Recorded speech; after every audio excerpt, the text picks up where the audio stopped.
Hello दोस्तों, स्वागत है फिर से मेरे एक नए वीडियो में। तो प्यारे भाइयों, आज की इस वीडियो में क्लास 10 इंग्लिश का वेरी इंपॉर्टेंट सेंट्रल आइडिया लेकर आ चुका हूं। जी हाँ मेरे प्यारे भाइयों, ये है फायर एंड आइस, यानी कि आग और बर्फ।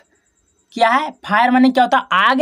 एंड माने और, आइस माने बर्फ, यानी कि आग और बर्फ का वेरी इंपॉर्टेंट सेंट्रल आइडिया। हर साल बोर्ड परीक्षाओं में पूछे जाने वाला सेंट्रल आइडिया है प्यारे बच्चों। कितना नंबर का? 4 नंबर का, यानी कि 4 नंबर का।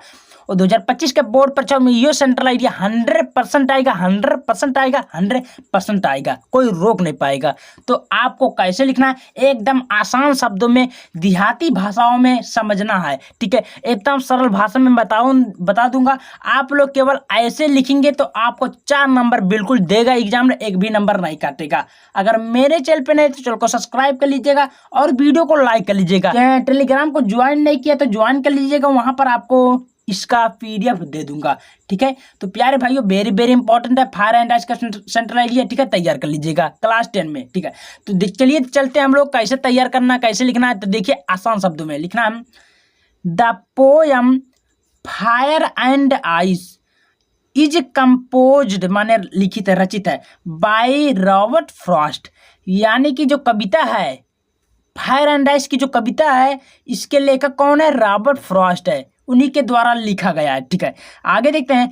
इन दिस पोयम, इस कविता में, द पोएट, कवि, प्रिडिक्शन माने इसका मतलब होता है भविष्यवाणी, भविष्यवाणी की, about the end of the world, यानी कि कहने का मतलब है फायर एंड आइस जो कविता है, इसके लेखक रॉबर्ट फ्रॉस्ट है। और इस कविता में कवि भविष्यवाणी करता है, भविष्यवाणी बताता है कि जो संसार का अंत किससे होगा?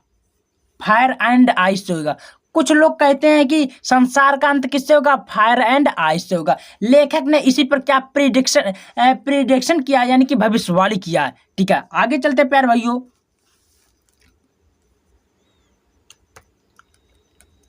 हाँ, सम पीपल से डेट, यानी कि सम माने कुछ लोग कहते हैं, that the words will be end in the ice, यानी कि संसार में कुछ लोग कहते हैं कि संसार का अंत बर्फ से होगा, यानी कि बर्फ में, बर्फ का क्या होता है? अपोजिट।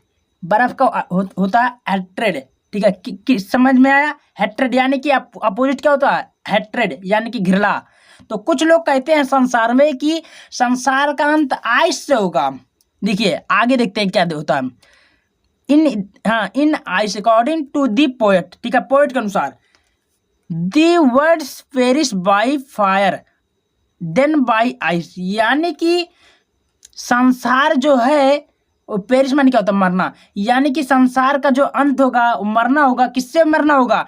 फायर एंड आइस, यानी कि कुछ लोग संसार में इस प्रकार बोल रहे हैं कि संसार का अंत आग से होगा, और कुछ लोग ऐसे बोल रहे हैं संसार का अंत बर्फ से होगा। क्योंकि भाई फायर का अपोजिट क्या होता है? आप लोग बता सकते हैं, डिजायर होता है। और आइस का अपोजिट क्या होता है? हैट्रेड होता है। देखिए आगे लिखा भी है। हाँ, मैं आगे लिखता चलता हूँ।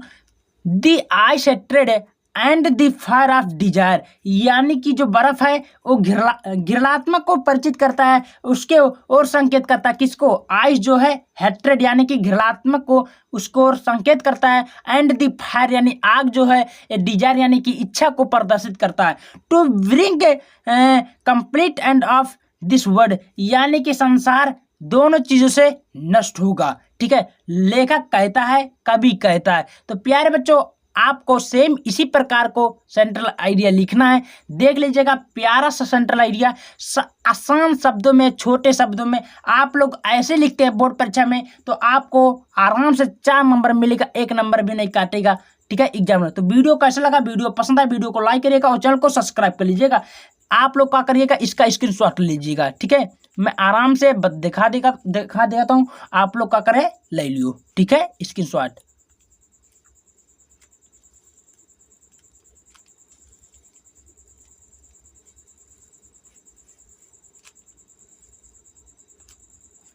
तो मिलते हैं अगले वीडियो में प्यारे बच्चों, धन्यवाद।